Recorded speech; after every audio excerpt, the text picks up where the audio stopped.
Humanity could not be manipulated and deceived without phantom self. It couldn't happen. Because what is phantom self? We are not even multidimensional, we're all-dimensional beings. We are a point of attention within all existence, the great infinite forever.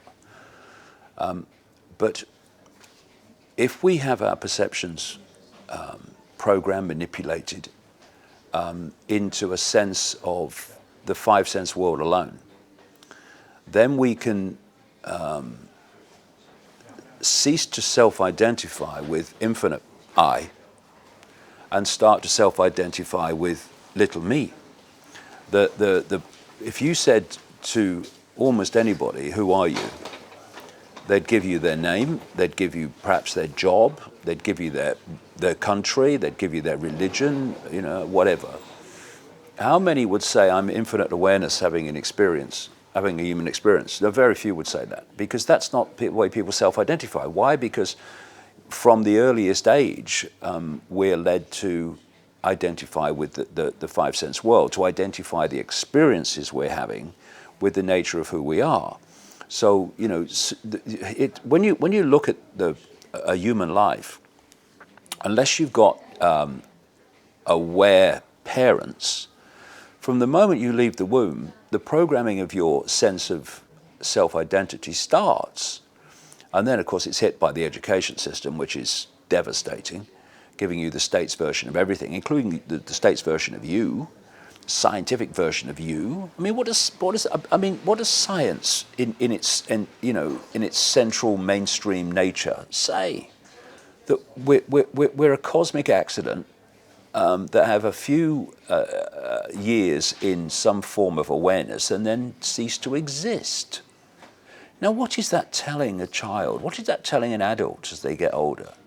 It's telling them that their experiences that they're currently having, and these labels that we give to those experiences, like I am a this, I am a that, is who they are. Now, there's that great line, which is so true: energy flows where attention goes. If you can get people to focus only on the five-sense level of reality and only on their five-sense level of self-identity, then you create such a focus of attention that you disconnect from an influence of your expanded awareness. It doesn't disconnect you from infinite awareness, because we can't help being infinite awareness, because that's what we are. But you can get disconnected from it, from an influence of it. There's a video on the internet I saw years ago, I'm sure it must still be there, where this video starts, and there's kind of basketball players throwing a ball around. And words come on the screen basically saying, count how many times the ball is thrown between, I don't know, the white team, words to that effect. And so people watch and they follow the ball. And then it ends, and words come on the screen. It says, did you see the gorilla, right? Now, virtually no one sees the gorilla. So what they do then is they play the same tape back, and while this ball's being thrown around, this person in a gorilla suit walks on to the middle of the screen, looks around, and walks off, because the focus on the ball destroyed peripheral vision. And that's what this focus of the five senses does. And, you know, when spiritual people, I've heard them often over the years say, you shouldn't go into this conspiracy stuff, it's negative and all that stuff. We must be spiritual. My question is, all right then, why aren't we? Why aren't we? Why don't people in the great majority self-identify with being spirit and consciousness having an experience? Why do they associate with the experience? Because there's a conspiracy to put them there. Because you cannot manipulate and direct the lives of billions of people in a state of I am infinite awareness having an experience. You can't do it. Not least because that expansion of awareness makes you connect dots. You cannot be deceived in the same way. You can't. It can't work.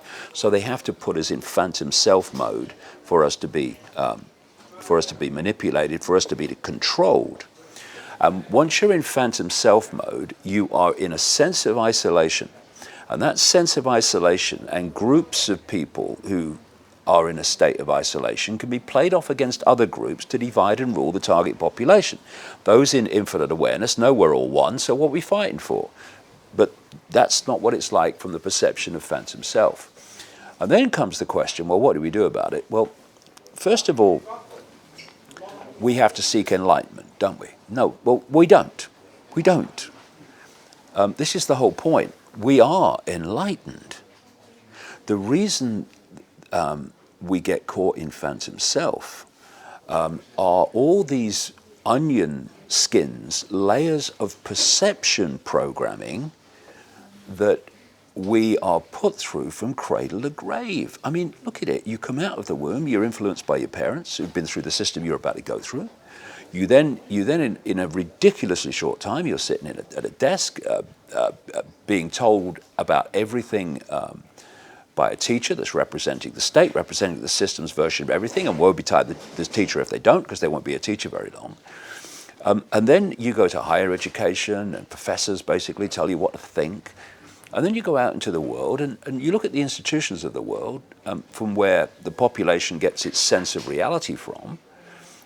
Science, medicine, journalism, politics, the corporate world. And people have entered those different expressions of this system, this structure, having been through this all their formative years, giving them a certain limited view of everything, including themselves. So they go out into these institutions, and now these institutions are confirming to each other, actually, that core programming, what I call the postage stamp consensus, is true. So if you have a journalist who wants to do a story on healing or health, he won't go to a healer who might have a tremendous record of dealing with this subject he's talking about. No. They'll go to a doctor and they'll get the song sheet. You want to talk about reality, go to a scientist and get the song sheet. And so if you look at it, you've got this download of normal, this download of how things are, download of limitation actually. And then all the institutions, not least journalism, politics, all of it, then take their point of reference for everything from this download. And anyone that challenges the download, people who've accepted the download, then turn on them. You're mad. You can't say that. That's ridiculous. You're dangerous. All this stuff. And so what then happens is even people that are starting to think, well, maybe there's more to know. Even if they keep it in their own mind, they're still, in terms of the way they express themselves, they stay within the norm because they don't, they fear what other people think. And so it's a program, and it's a tyranny to enforce the program, and therefore, and it is happening. I'm seeing it. It's happening. It's happening like never before, on a scale that's never before, and also touching the kinds of people I've never seen before. System people are now going, well, hold on a minute, maybe there is more to know, and to break out of this perceptual straitjacket, people just have to stiffen the backbone and say, actually, I'm going to decide my reality, no one else. And if my mother, my father, the people at work, whatever, don't like it, well, they'll just have to do the other thing, because I'm now going to decide my reality. Okay, I'm going to get a blank sheet of paper, symbolically or literally, and for my perceptions of reality and my perceptions of self to get on that piece of paper, they've got to go through my filter. I'm no longer just accepting them because somebody with letters after their name told me. I'm no longer accepting it just because everybody knows that. Well, everybody knows that because everyone's been through the same program. This is how it works.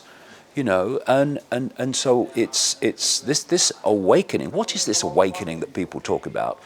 It's simply a deletion of the perception programs that stopped us being what we are anyway, which is expanded awareness. So this is the thing, and if people want to continue to submit to the perceptual impositions of society and peer pressure and all this stuff, nothing's going to change. Nothing's going to change. Because, you know, I see people, they look at the conspiracy and they look at the things that are going on and they say, we've got to fight, and, you know, we fight the enemy and fight for peace. I love that one. But actually,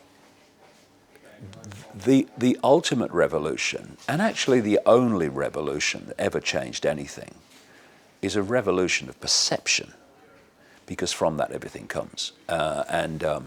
See, if you have a perception that the system knows best, that just because someone calls himself a scientist, they must know what they're talking about. Well, thalidomide, knew best, what do you think? And such things. And that, you know, they're the government, they must know. They're journalists, they must know. They're doctors, they must know. And even funnier.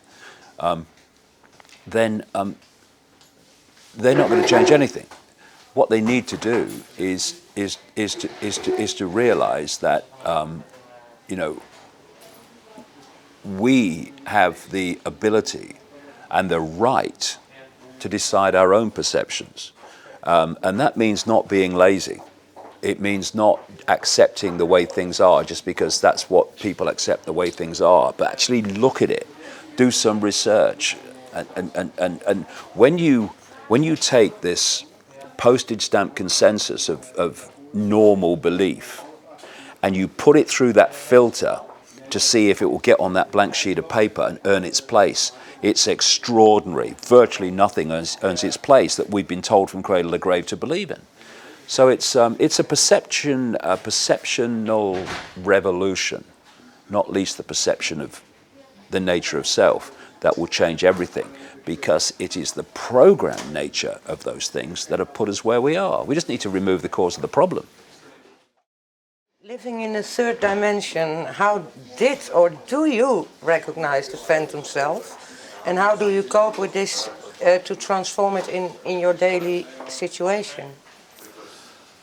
Well, it's another area. I don't think we live in this slightly different question. I don't think we live in the five-sense world. I think the five-sense world is a source of information we decode into a world we think we live in. But it's just something you become more aware of. If you go through life unconsciously, just reacting to program, reacting to the download of perception, then it's very much like someone sitting at a computer at a desk, and that someone with the mouse and the keyboard is expanded awareness, and the computer is five-sense body-mind. Now, when the two are working together, we're all right here. We've got different perspectives, and we've got the more expanded view of what's happening. But when the computer takes over, say with a virus, and the computer then is not responding to the mouse and the keyboard, but is going its own way, then there's not a lot you can do, because you actually become a software program which is constantly reacting to some, well, perceptual expression of someone pressing enter all the time. React. When you become more conscious, and it's not this great, I've got to become more conscious. We're talking about just moving into our natural state. You've got the body reactions, but once you become even a little bit conscious beyond body-mind, you reach that point where you can observe body-mind reactions. Instead of being them, being of it and in it and of it, you're starting to observe it, so you can pull yourself back. And of course, the way the world's structured, all the time we're facing situations that pull us into phantom self, all the time.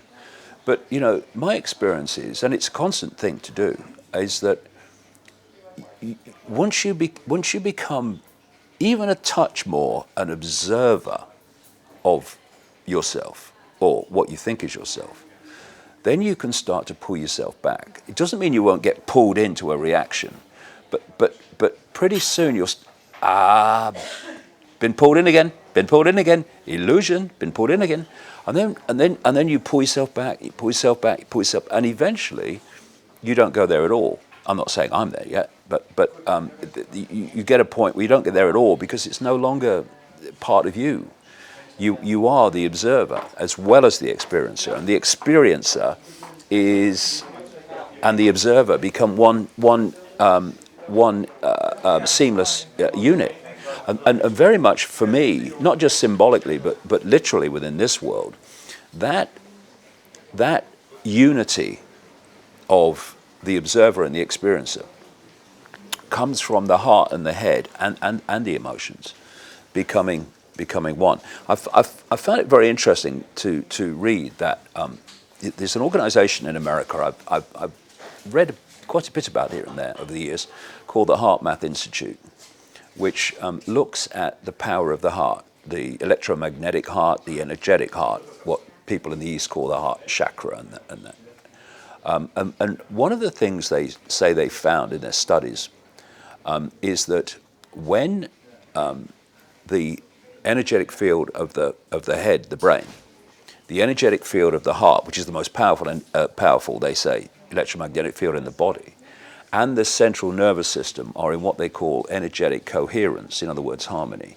People move into a higher level of awareness. And when that coherence, harmony is broken, then they go into a lower level of awareness. And if you look at the way society is structured, people are constantly being triggered and poked to drop into imbalanced, particularly emotional states, which break that coherence and hold us down. And one of the things about just starting to go into a sense of observing body mind rather than being a completely it is you start to get a perspective on what matters and what doesn't. You know, it's funny. You know, I have this thing I call the deathbed revelation. If you were on your deathbed and you had 10 minutes to live, someone said to you, okay, looking back, what mattered? All the things that wind us up, that cause conflict, that cause emotional trauma, of resentment and what have you, none of them would be important. None of them would be important. The simple things would be important. How much I loved, how much I was loved, all those things. And if you then said to that person, well, actually, I was kidding you. You haven't got 10 minutes to live. But actually, for the rest of however long you've got, how about coming from the perspective you just come from? And looking at, I've read a lot of near-death experiences who've been out of the body and seen reality in a much more expanded way beyond this focus that this body focuses our attention at a very narrow frequency of reality. And when they come back, invariably, things that were important before are no longer important. Things that wound them up before and don't wound them up anymore, because it doesn't matter. It's just an experience. And so if we can become an observer of our, not even actions, but our reactions, which is basically what emotion does, then we can start getting control of those reactions and therefore have more expanded awareness imposing itself on our human behavior instead of just the body, mind, if you like, computer level, experiencing level of it. And if we did that in enough numbers, the world would change dramatically. You know, it's like things like road rage are an extreme version of what I'm talking about, where people react to something and completely frickin' lose it. And how often do people do things like that and then go, what was I doing? What was I doing? I was crazy to do that. What was I doing? And it's because the body-mind-computer reaction had overridden consciousness. When consciousness has a chance to reflect, it goes, oh my God, what was I doing? It's getting into that what was I doing mode when it happens, not after. Synchronicity is a miracle in itself. To my knowledge, one can only recognize these so-called hidden personal messages provided that we regain confidence in our higher selves. Isn't this sort of mission impossible for a lot of people? Nothing's impossible. What makes it apparently impossible is people's sense that it's impossible or very difficult. If I look back at my life, and I went through a massive initial awakening consciously in 1990, from that moment, the synchronicity of my life, which had always been I'd call it synchronicity, I used to call it coincidence. Well, not a coincidence. Lots of coincidences happened in my life. You know, I mean, I started out as a footballer and then went through being a newspaper journalist and a radio journalist, a television journalist, a national spokesman for the British Green Party.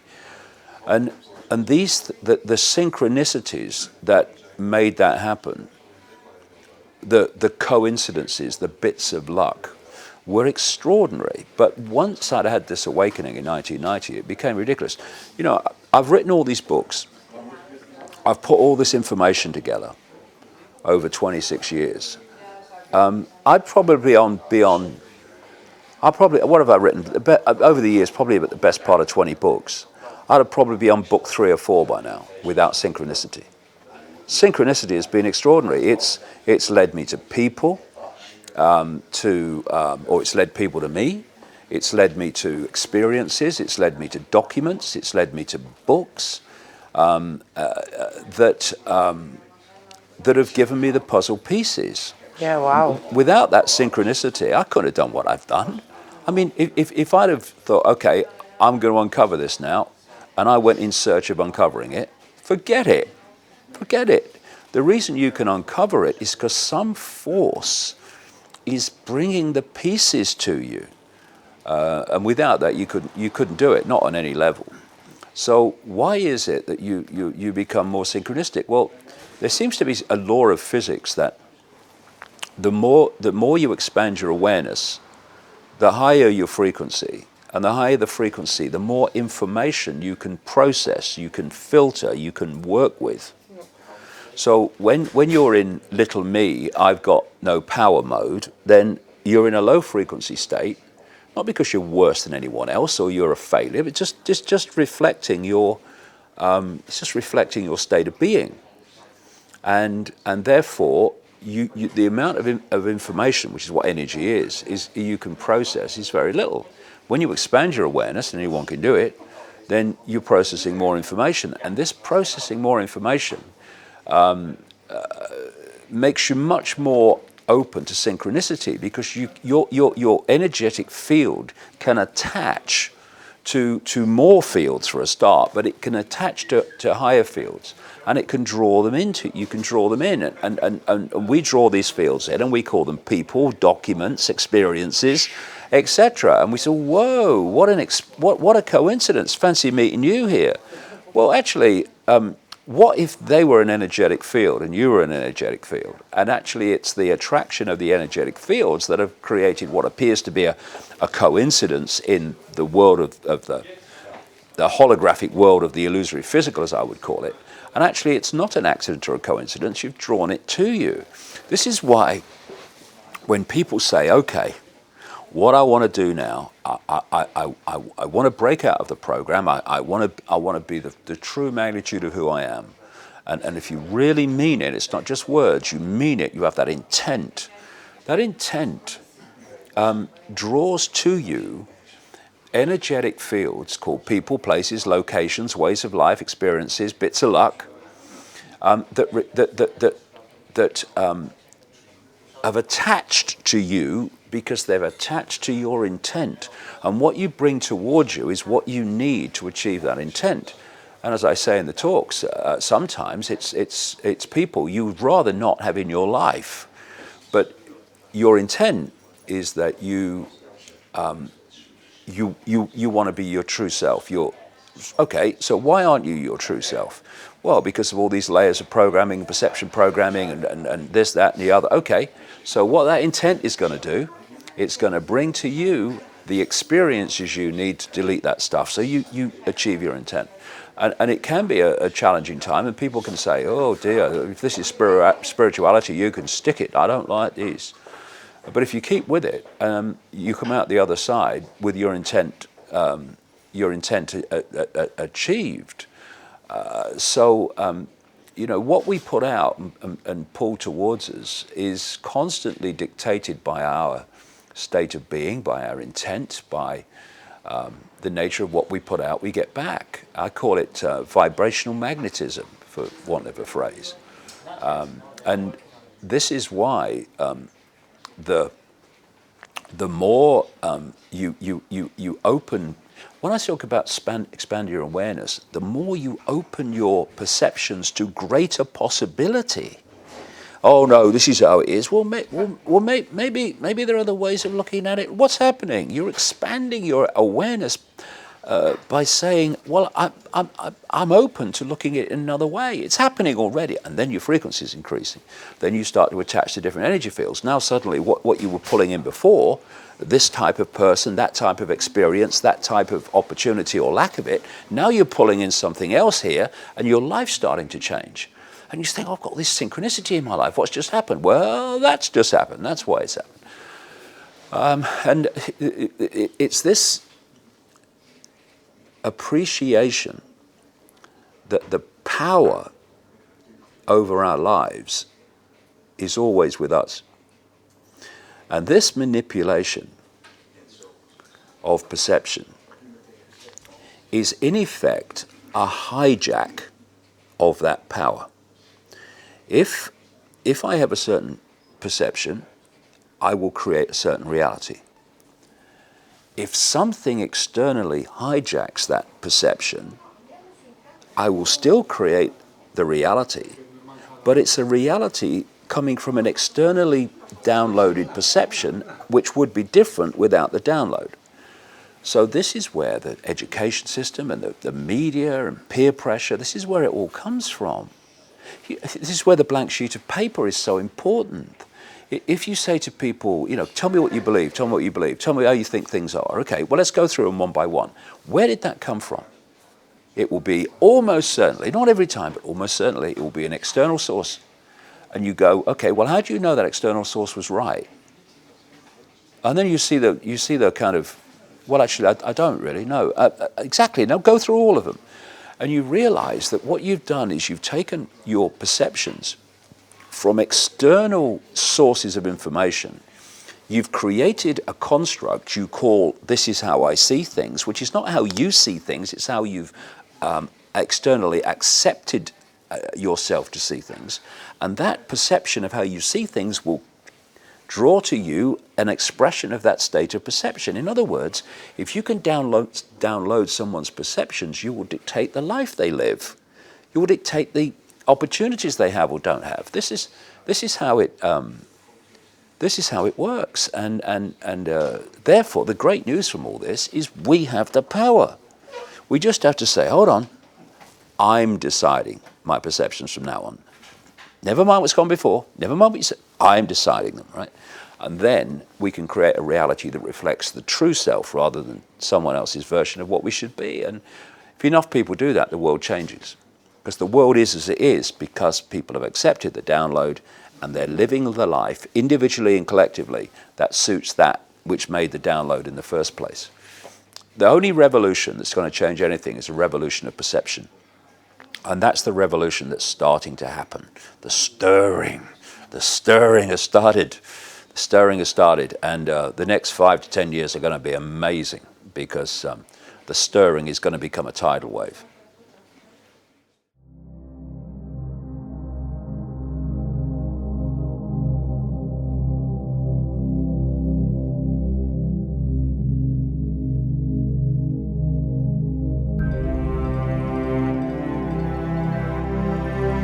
Thank you very much. I saw you made this heart shape all the time. Did I?